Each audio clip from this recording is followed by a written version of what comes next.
I want you to meet the man behind the music for Brain Stories, Paul Swartzel. I'm going to get my serious voice.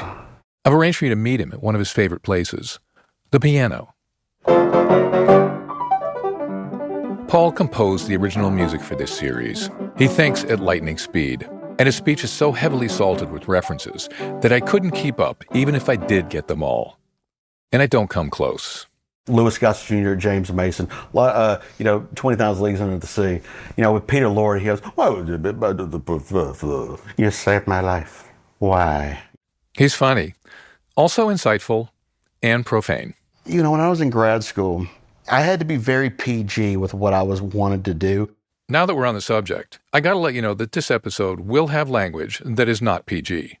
So listen with care. He's also intensely expressive. And as far as I can tell, if the myriad of thoughts that fly through our heads in all their pretty chaos could be subtitled, Paul's words would mirror the subtitles of his thoughts. Exactly. And completely. Including all the ones that leave off or jump in to the middle of a sentence. Then I come out there and play the first note on the piano, and I play the wrong note, and I go, son of a bitch! Oh, dude, do you hear that? I'm like Jen Caviezel on, in Passion of the Christ. God got involved. I could go on. But here's all I'm really trying to convey about Paul. Hanging out with him is a blast. I feel great joy, and I feel joy all the time. I'm very good at finding joy.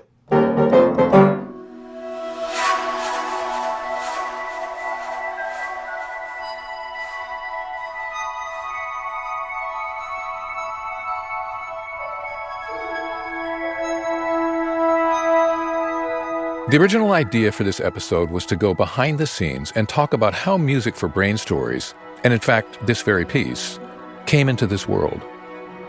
But really, and here's your first behind-the-scenes reveal, it's just a vehicle for getting into Paul's head. Because, did I mention? He's a blast. And Batman says, listen, the man is a paranoid schizophrenic. The Joker, he takes advantage of people like this, weak-minded fools like this. Joker wouldn't stand a fucking chance with me. And Uncle Marvin's got a lot of guns. He's got a lot of Harleys. He's gonna toughen me up before I go to art school. And I hear some professors in there saying, he sounds like a damn hick. I'm not a part of that whole old boys club. Burn it down for all I care, because t-shirts and khakis is all I wear. My sense of what's happening in Paul's head is that his neurons are firing so fast and ferociously, you could probably warm yourself by the heat of them. So I'm inviting you to take a seat by the hearth of Paul's brain. Just pull up a stool, open your mind, and let this episode roll right over you. They can only use 3 fingers, and they're not going to be able to, do that. And I'm like, well, fuck, I can only use 3 fingers, and I kick ass. Coming up on Brain Stories, a show about one of the most bewildering mysteries of the human experience, mental illness. Told by people who live with it and those who support them. I'm your host, Frank Cosa. Again, if it's not perfectly apparent by now, this version is not beeped out. The uncompromising artist, I compromise all the time. I've compromised so much in my life. I met a God, I ate fucking grilled cheese off the fucking radiator. That's Phil Leotardo. Wait, let's take a break for a second. Is that cool?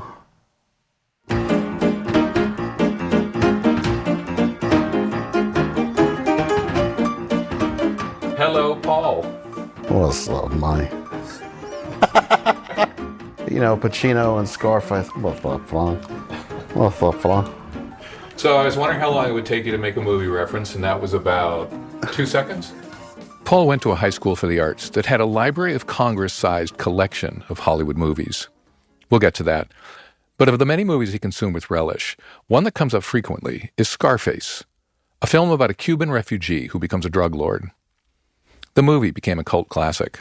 It's referenced a lot in hip-hop, but it has also been criticized for its stereotypes, and they make Paul laugh. When I met my brother-in-law, he's Cuban, I had to be the dickhead, and be like, what's up, Mike? It's funny, he's just like, I just said the Cubans in Miami, at any point have they actually said that, And he was like, no, I don't think so.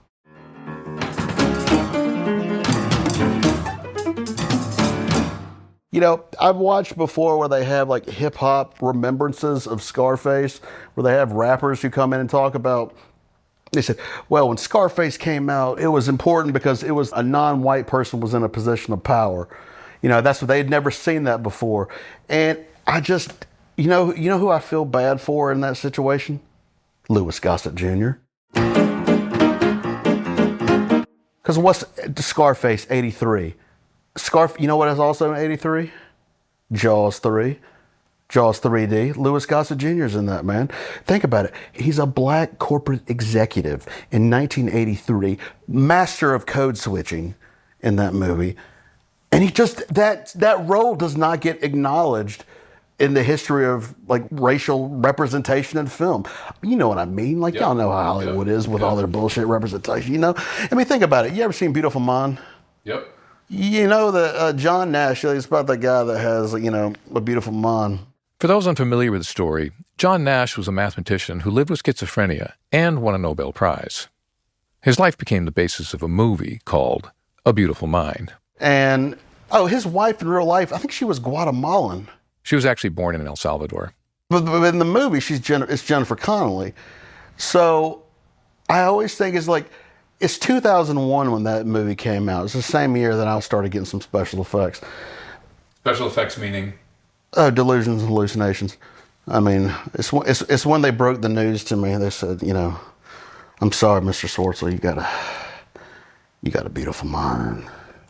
I was like, really? He says, it's beautiful. Fucking beautiful. You know what I said back? I knew it. Really? I knew it all this. No, I didn't fucking know. But I mean, if you're gonna get a beautiful mind, get it when the movie comes out. Seriously, girls like who saw that movie and they would come up to me and they'd be like, "Oh, I saw this movie. This girl that broke up with me and then wanted to get back together because she saw a beautiful mind. She's like, he acts just like you in that movie, Russell Crowe." Russell Crowe plays John Nash. But it's 2001. It's a big Hollywood film. We're back to the subject of who could have been cast in the role of John Nash's wife. And if there was anyone who was big enough for Hollywood, and actually a Latina. I can't think of any. I should know, but I thought, you know, but think about it. Who would be their options for that? Yeah. What Latina was even on the radar at that point? Fucking Jennifer Lopez. Can you imagine? And so they'd have to make it a musical then. Music, yeah. You go, yeah, let's do it. You got a beautiful mind. I'm surprised they haven't. You and not together in a beautiful grind. Giving you all I got, cause I'm a dutiful wife. Yeah. Anyway, we don't have to talk about Louis Gossett Jr. God rest in peace. The music throughout that section was a tune Paul wrote and recorded called Get That Goozle.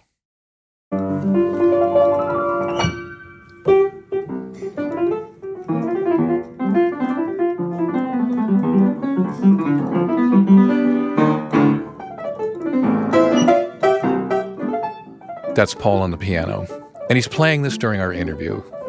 He just sat down at one point and started the theme song from the children's show Mr. Ryder's Neighborhood. When I set up the interview, I asked for a place that had a piano because a switch goes on when he plays, and joy begins pouring out. Welcome to Paul Swartzel's neighborhood.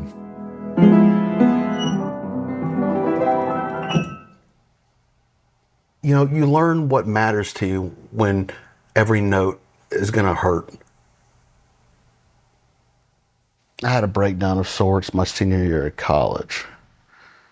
And I was writing a piece, and I started getting psychosomatic inflammation all over my body.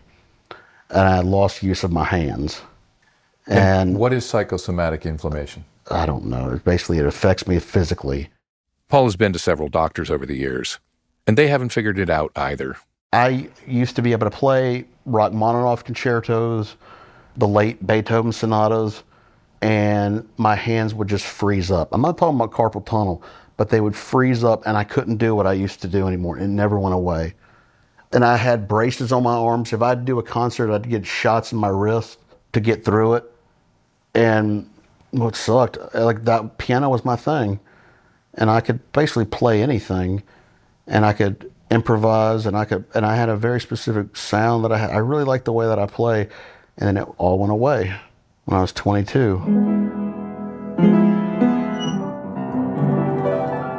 You know, when I was younger, when I was faster, I could play the Rachmaninoff Second Piano Concerto.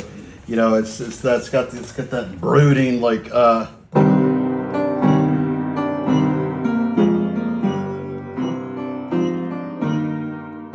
That annoying sound you're hearing, it's a squeaky pedal. Normally, I would just toss this section onto the cutting room floor. But if I did, then you'd miss the makeover Paul's about to do on Rachmaninoff. He wrote that to get out of depression. You know, no, Rachmaninoff, when he was 28, he went to his Dr. Dahl or whatever, and he dedicated it to him. So he wrote this to get out of depression. Dr. Nikolai Dahl treated Rachmaninoff. Rachmaninoff had what was called a nervous breakdown after his first symphony got a lot of bad reviews. The treatment freed Rachmaninoff to begin composing again, and he wrote the piece that Paul was playing, the brilliant and notoriously difficult piano concerto, often called Rock 2. So he starts out with like...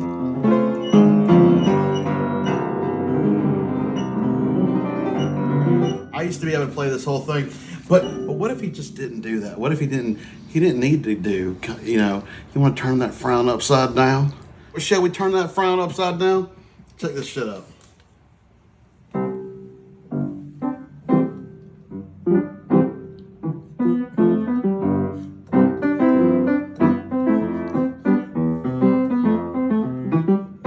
Oh shit, dude, we turn that frown upside down, we get feeling good.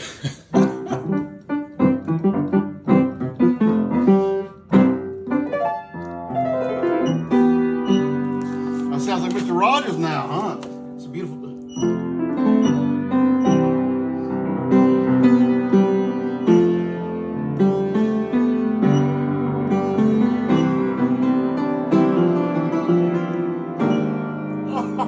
Oh, we're hanging out with Yanni now.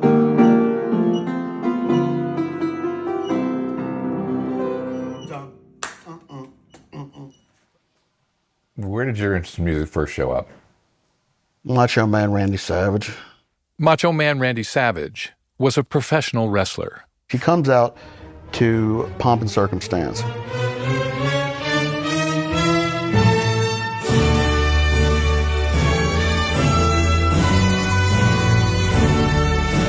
And I thought he wrote it. He came out always to the same music.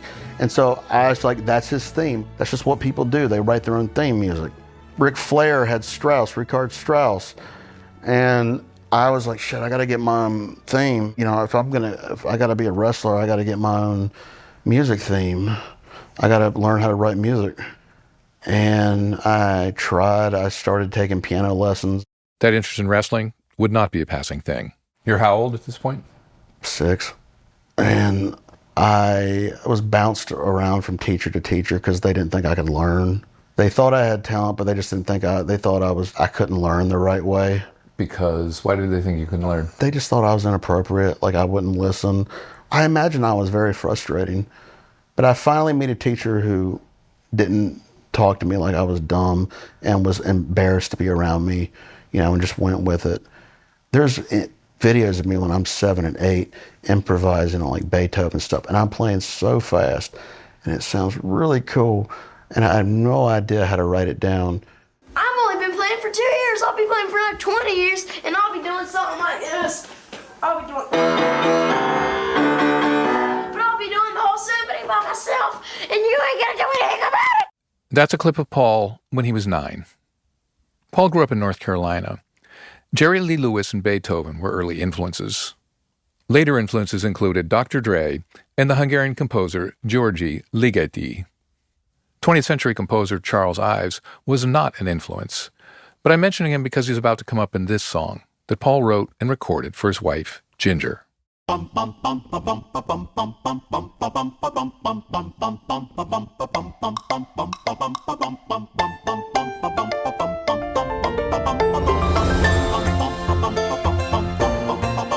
A little background first. At one point, when Paul and Ginger were just dating, Paul heard some rap blasting out of a car at a gas station.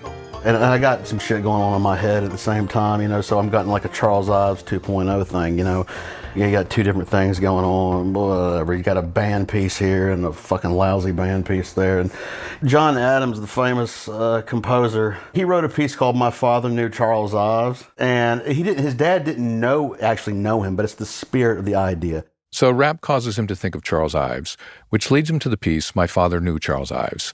Again, just let all this wash over you. Now fast forward a few years. Ginger and Paul got married, and they were living in a one-bedroom apartment. She'd become a scientist, and she'd also found out how much fun video games were. My wife was playing Metal Gear Solid 5 once. Just so you know, Metal Gear Solid 5 is a video game. She didn't get to play video games when she was growing up, but I taught her, and then she just fucking ran with it. And Hitman hit it, and you hit it. Damn, Butchels. Sorry, that's Dr. Dre 2001. We got to talk about 2000. The first time I realized shit was going down was Christmas Day 1999. It was because I was listening to Dr. Dre's new Chronic 2000 album, and I realized that things were off. Paul was talking about the beginning of the special effects, but then he turned right back to the song he was writing for Ginger. But she was playing, I wrote her a song, an instrumental. It was originally going to be a shit-talking diss track. But nothing in Paul's world is just a diss track. The thing that I was writing is like it's in multiple overlapping time signatures. Like imagine, you got 4/4, someone's going 1 2 3 4 1 2 3 4, and in the simplest form, another person's going to 1 2 3 1 2 3 1 2 3. You stack them on top of each other. And then there was also the element of the story behind the piece. The premise of it was I was going to be applying to be the court musician at Jabba the Hutt. That's Jabba the Hutt from the Star Wars movies. He's a slug-like crime lord who speaks Huttese. That's a fictional language, but there is a WikiHow page if you want to learn it. And so I got this song where I wrote in Huttese, but it's based on Dre Day, the Chronic where he was dissing Eazy-E. And Snoop Dogg says, Eazy-E can eat a big fat dick. Tim Dog can eat a big fat dick. Luke can eat a big fat dick. And I got this song where I go, Lando can eat a fat dick. Han Solo can't eat a fat dick. But it's in Huttese. And then I go, Luke can eat a fat dick. As in Luke Skywalker. But I played this and my wife really liked it. But she was like, you don't need those words. It sounds great as is. So I didn't put any of the words in there. And I just made it an instrumental. And I gave it to my wife and titled it, My Father Knew Colonel Sanders, But I Know You. So Paul is parodying John Adams' composition about Charles Ives while incorporating Dr. Dre's Star Wars, a reference to his dad who was a food scientist and not a fan of Kentucky Fried Chicken, and stacked time signatures, all to create a love song for his wife.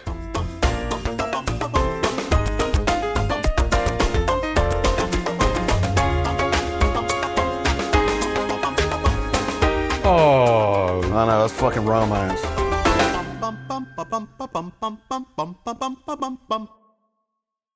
As a kid, Paul loved the movies. The Burbs, Dazed and Confused, Star Wars, Jaws, especially Jaws. By his own estimation, he watched it over 1,000 times. Knowing Paul, that is probably not an exaggeration. By the time Paul was old enough for high school, his music talent was abundantly evident. So he went to the North Carolina School for the Arts. When he got there, it didn't take him long to discover one of its hidden treasures. I would watch movies all the time. They have one of the largest film libraries in the world. I wanted to hang out with the film students.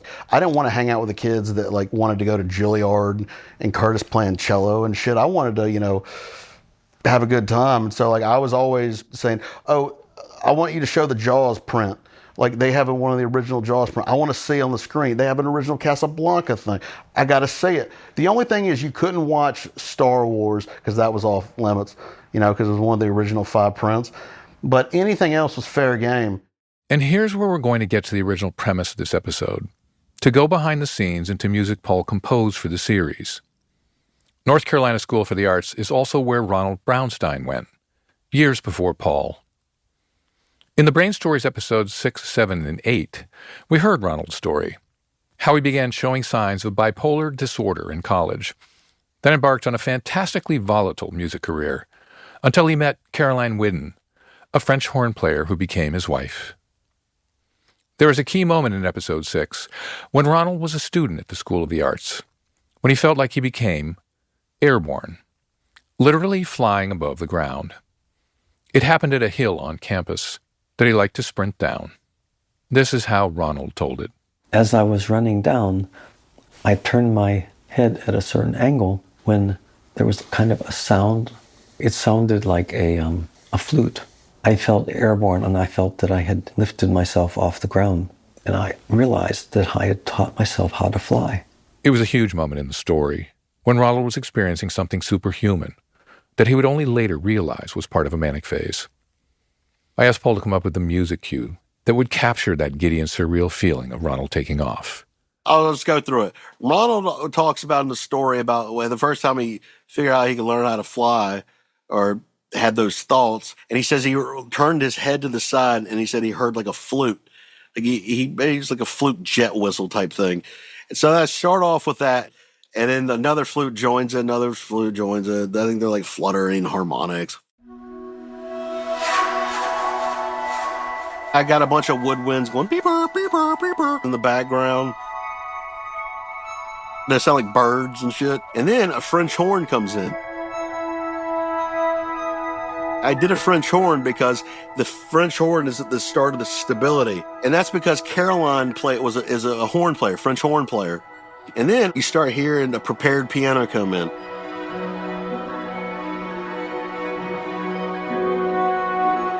The prepared piano that Paul mentioned is a big, long explanation. But briefly, he changed every string of a piano, and if you've ever looked inside a piano, that's a lot of strings, so that all the keys were tuned to a B major triad. This allowed him to play impossibly fast, like he used to do before his hands got so inflamed.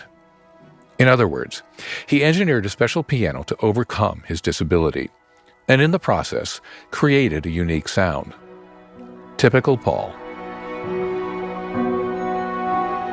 Those are the first three overtones that you hear. It's a natural dissonance. You write consonant music, but it has a dissonance. So it's a B major triad, but every time I play it, it has different overtones.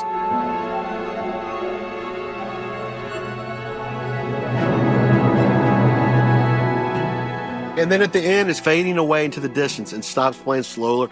It sinusoidal, if you will. Gets bigger, smaller, gets bigger, smaller, bang, bang, bang, bang, bang. And then it just goes out into the distance, like this camera's panning back to a young teenager on a hill.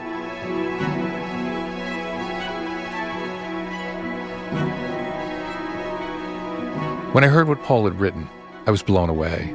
It sounded like music I would have heard in a film by Scorsese, or even more likely, Terry Gilliam.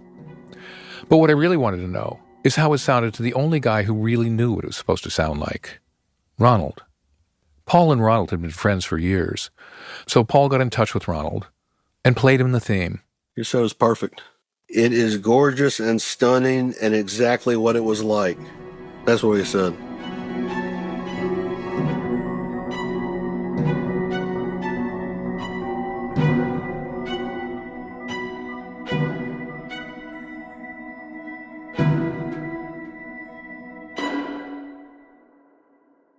The theme actually appears a number of times in Ronald's story, starting right in the open of episode 6.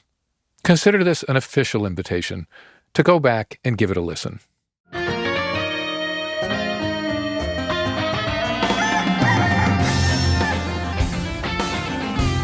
If podcasts could have visual chapter title cards like many Wes Anderson movies, this one would read, Wrestling in Paul's Adult Life. Here we go. Paul went to the University of North Carolina and then seemed to get admitted to Duke University's music program for his PhD. By Paul's telling, they pretty much jerked him around, inviting him to the prospective students' weekend for those who'd been admitted, only to tell him at the end of the weekend that they had only invited him so he could see what the competition was like, and he wasn't actually admitted.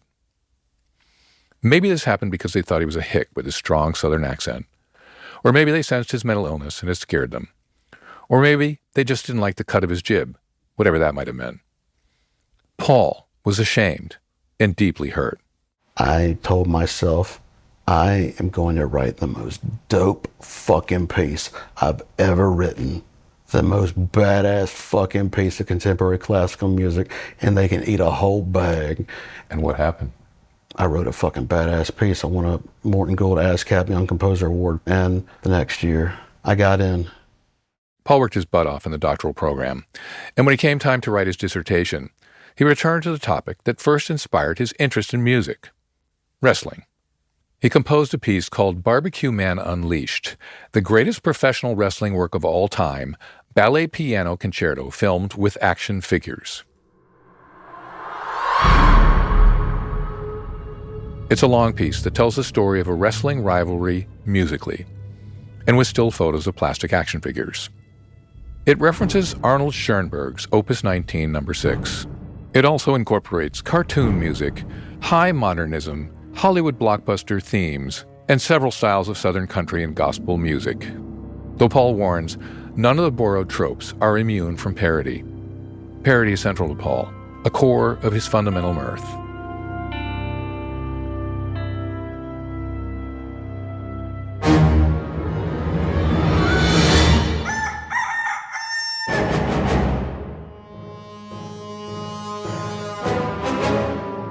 It's worth quoting what Paul has written on wrestling and music. I've actually never heard it expressed better. Like much of the music I love, wrestling relies heavily on timing, but it's also not monochromatic. Wrestling matches can go from serious to comedic in an instant, playing with emotions and failing if allowing the viewer to get too familiar and comfortable. Viewers are supposed to feel angry, surprised, sad, joy, disappointed, offended, scared, and amused, and sometimes in no particular order. You can't categorize great wrestling matches by a singular sentiment. Ultimately, my joy for professional wrestling is based on watching highly skilled performers create unforgettable stories through semi-predetermined choreography. The same can be said for music. Serious to comedic in an instant? That's Paul. Angry, surprised, sad, joy, disappointed, offended, scared, and amused in no particular order? 100% Paul. A number of the faculty on Paul's dissertation defense committee hated what he did. Paul reports one of them saying that he must enjoy disappointing his parents, and that Paul's getting a PhD dilutes his. Paul was pressured to drop out of the program, even after he had written his dissertation, being told he was a masochist for not simply giving up. Nevertheless, Paul got his PhD in 2013. This is the finale of Barbecue Man Unleashed. If you hate music, just fast forward. Otherwise, I recommend turning the volume up as loud as you legally can.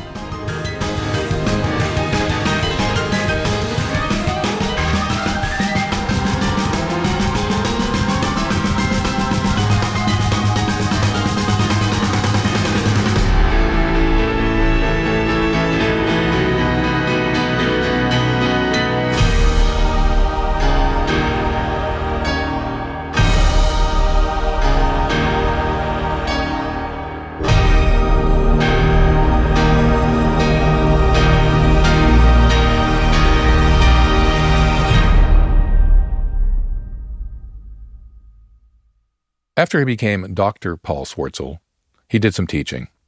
His success was decidedly mixed. He excelled in private lessons and with special needs students, but he struggled in large classrooms where discipline was paramount and being intimidating was considered a skill. Paul also became a husband, then a father, which is also an opportunity for teaching. I imagine my son learning lessons, and I imagine that's difficult. I'm going to teach him, but, not to be a professional, just to be a badass. Then there are also the things kids just pick up on their own. I mean, you talked about a little bit about how you were having a hard time tying your shoes, and your kid just went into a routine. Yeah, he started talking to me like he was Robert Shaw. He was Quint in Jaws. Hooper, tied up, will you? 5 years old, he's already quoting Jaws. Yeah, oh yeah, he does that all the time. Apples don't fall far from the tree. He likes that I act weird in my music videos and dance around. Like, we'll be in the car. He's like, "Hey, Daddy, play your music." He gets a lot of the same joy that I did when I was a kid. I love him just the way, he's awesome. I wouldn't want him any other way. There's a recurring joke in parenthood that kids don't come with operating manuals. Parenting is largely about winging it. For Paul and Ginger, there is the added element of Paul's mental illness. But fundamentally, There's no difference. I used to think that raising a kid was more difficult than dealing with mental illness. And then I realized one day that's because I'm raising a kid and I have mental illness. My mind got blown upside down.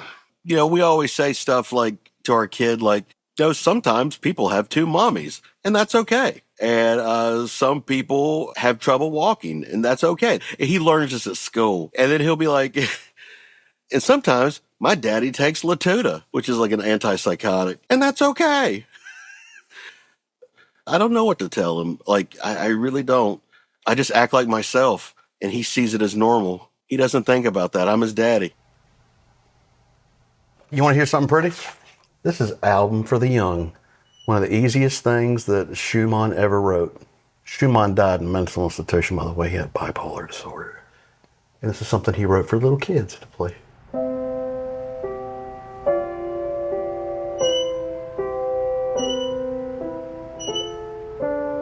That's the squeaky pedal again. But for the rest of this piece, Paul shifts to the middle pedal, which doesn't squeak.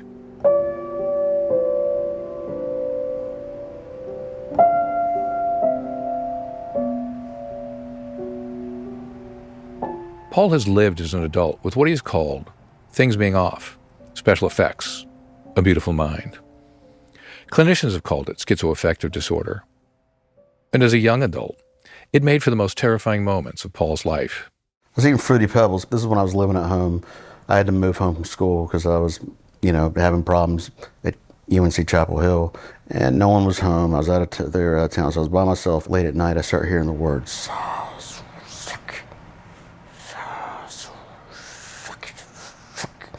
That word is Sazalzaki. It doesn't have any specific meaning. It's just the word that Paul started hallucinating.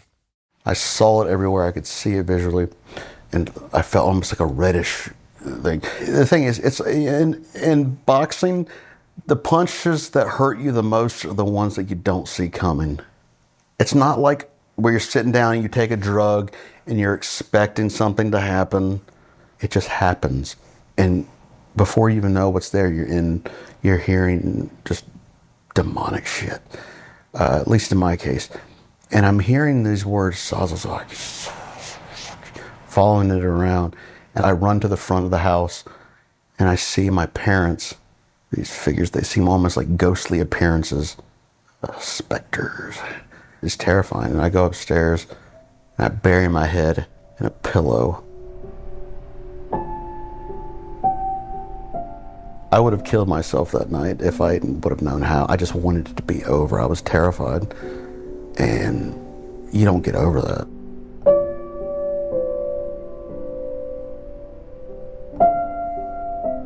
I remember that, like the first time that showed up. And I just fell asleep with my head under the pillow with the voices of Sazalzaki.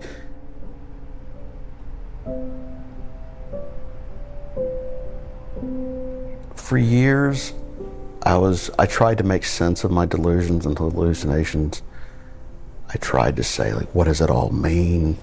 I'm kind of like a guy that's trying to talk to his former girlfriends and later in life and try to, what was that all about? What was the purpose of, But I realized something. Those ghosts that I saw in the mirror and through the mirror, they looked exactly like some shit I saw in Ghostbusters too. Paul has thought a lot about the mental illness he lives with. He's cursed it, embraced it, and most of all, learned to live with it. It's a part of him, but not even close to the whole of him. I doubt it even occupies the same amount of his identity that blockbuster films do. You know what that means? My brain projected a fucking movie. You know what would have been even cooler? Mufasa. Simba, Lion King. Instead of like ghosts and shit, I would have gotten Mufasa in the sky saying, Simba, remember who you are.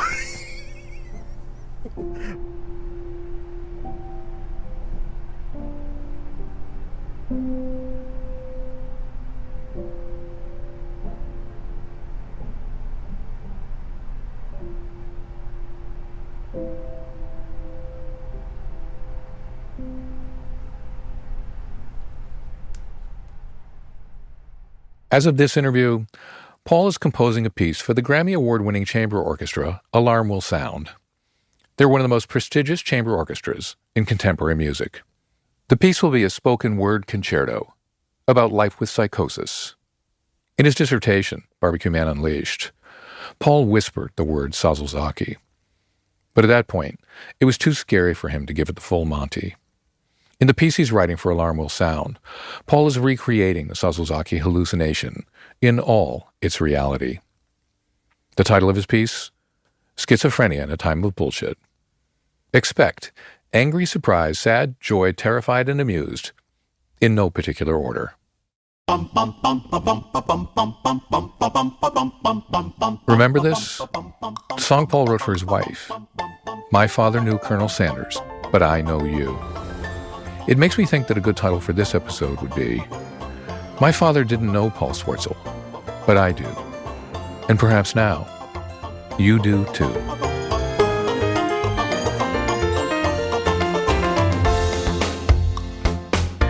I'm just going to say I'm going to overemphasize the joy in my life. That's all I'm doing. I'm going to emphasize the joy. I'm not even overemphasize. I'm going to emphasize the joy in my life.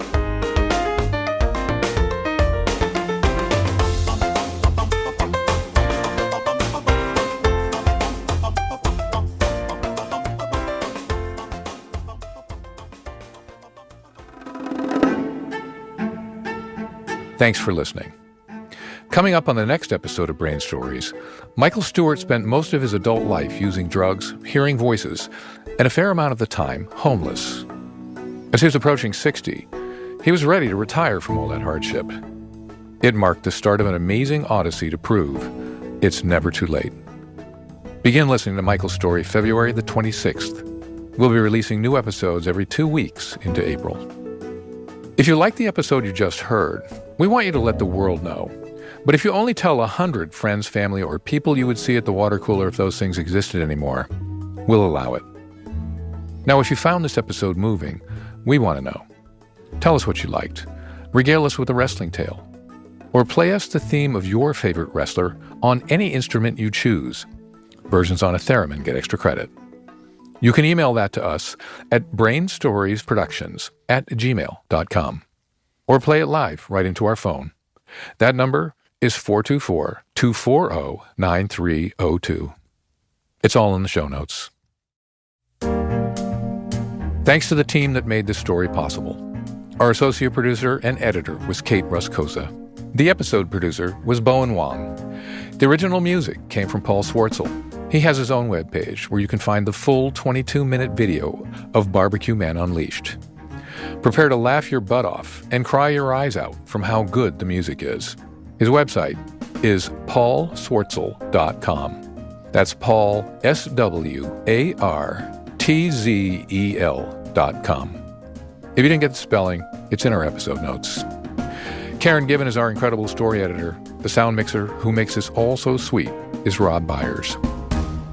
Executive produced by Frank Kosa and Janet Yang. A special thanks to our advisors and all our supporters.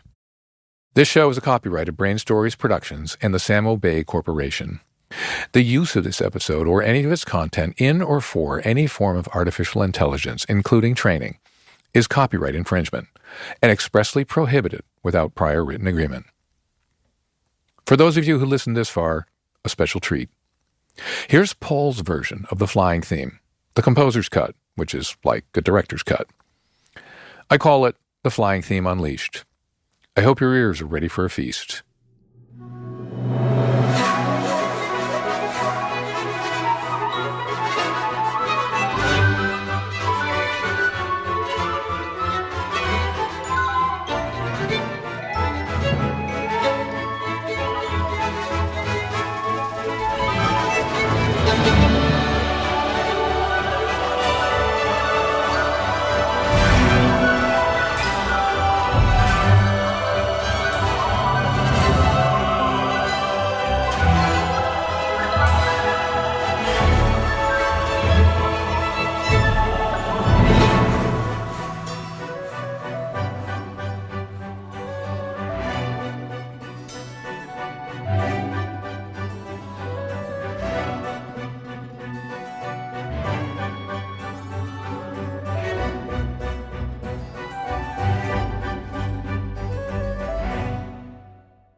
No instruments were harmed in the making of this podcast.